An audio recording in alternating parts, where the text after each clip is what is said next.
तो भाई लोग, ये रहा हमारे गुलजू का यहाँ से मंदिर स्टार्ट हो गया है। जो गैराड़ देवी की गैराड़ भगवान जी का मंदिर दिखाऊंगा। और जो यहाँ पे छोटा सा मंदिर दिखाया है मैंने तुम्हें, इनकी भी एक कहानी है।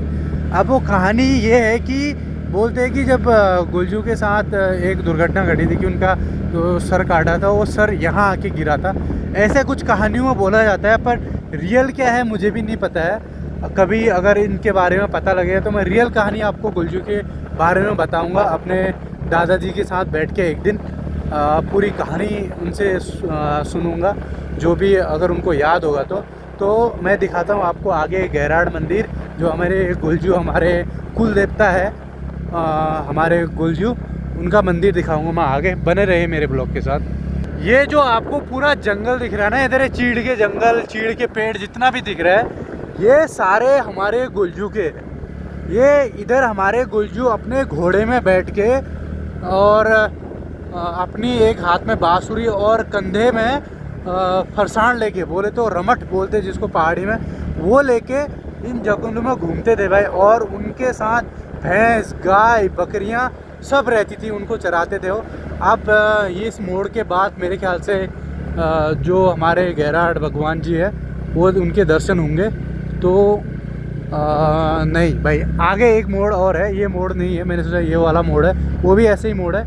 आगे 5 मिनट रुकिए, मैं आपको दिखाता हूँ हमारे गैराड़ के गुलजू का जो गेट है, जहाँ से उनके मंदिर की तरफ जाते हैं। और वहाँ पे उनके साथ वो दुर्घटना घटी थी मेरे ख्याल से, जो उनका सर काट दिया गया था उनके दुश्मनों के द्वारा। तो वो धड़ वहीं पे रहा, और जो सर कट के मैंने जो छोटा मंदिर दिखाया उधर आया था। ऐसी कुछ कहानी है, मेरे को भी पूरी कहानी पता नहीं है। अगर पूरी कहानी अगर मुझे पता होगी तो मैं आपको ज़रूर बताऊंगा।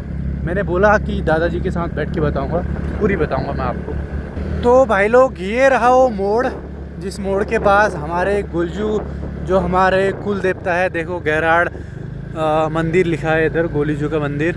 तो ये रहा, यहाँ पे हम टीका लगाते हैं। और ये देख सकते हो भाई, ये रहा गैराड़ गुलजू का गेट। गैराड़ गुलजू जो हमारे कुल देवता है उनका गेट, और छोटा सा मंदिर वहाँ पे, जहाँ पे हम डेली रुकते हैं तो भाई टीका लगाते हैं। अभी मुझे समय इतना नहीं है मेरे पास कि मैं यहाँ पे रुकूं और गुलजू के पास टीका लगाऊं, क्योंकि गुलजू का आशीर्वाद हमारे पे हमेशा बने रहता है। अगर हमें कोई भी मुसीबत में आ जाए, हम कोई भी मुसीबत हमारे ऊपर आ जाए, तो हम गुलजू का नाम लेते हैं तो वो मुसीबत जड़ से दूर हो जाती है, क्योंकि हमें अपने कुल देवता और गुलजू पर विश्वास है।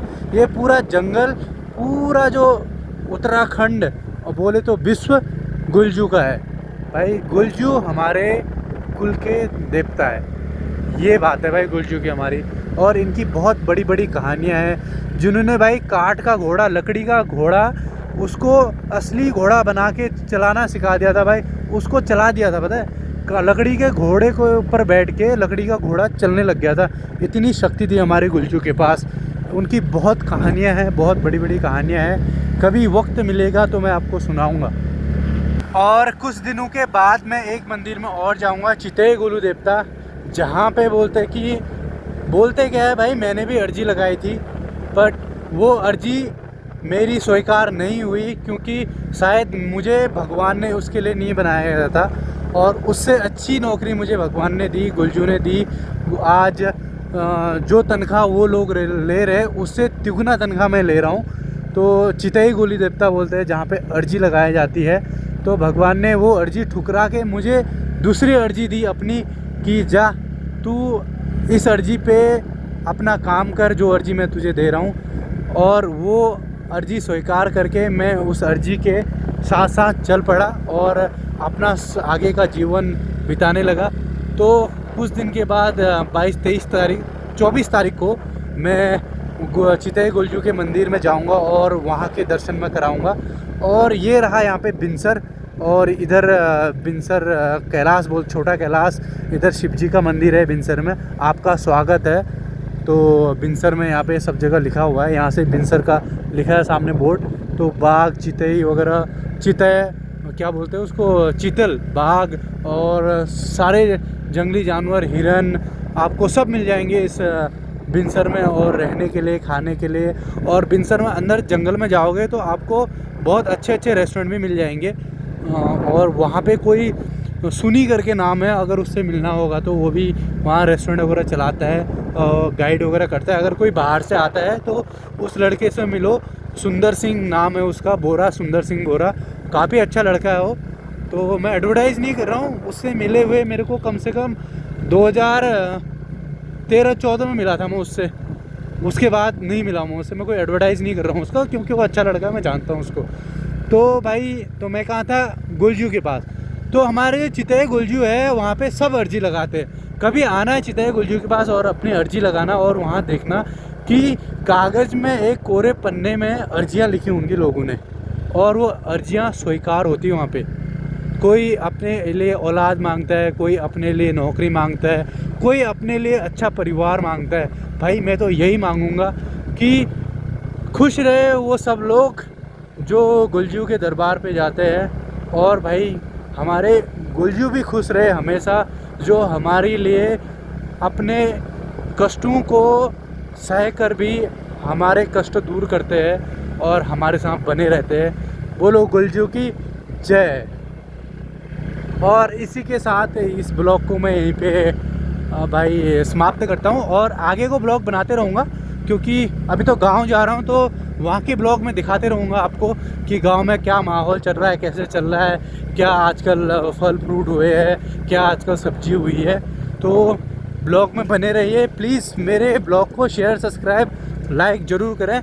ज़्यादा कुछ नहीं दिखा रहा हूँ मैं, रोड ही रोड दिख रहा हूँ, क्योंकि पहाड़ों में रोड के अलावा और कुछ नहीं है।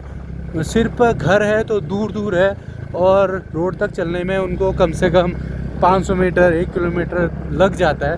और फिर भी रोडों के किनारे लोगों ने घर बनाया है, जिसके बाद पैसे उन्होंने भाई लिए हैं। जिसके बाद पैसे नहीं है उन्होंने नहीं बनाया भाई, वो अपने घर से ही आते हैं रोड तक, तो रोड से टैक्सी, बस वगैरह मिल जाती है उनको, तो उसमें चले जाते हैं।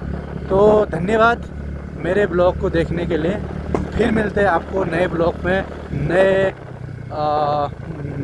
चीज़ के साथ, और नए जो मैं गांव के बारे में बताऊंगा उस बारे में, तो वो दिखाऊंगा मैं आपको। गांव के लोगों से मिलाऊंगा, गांव का खान पान और रहन सहन दिखाऊंगा मैं आपको। तो धन्यवाद बहुत बहुत। प्लीज़ शेयर, सब्सक्राइब, लाइक ज़रूर करें इस ब्लॉग को।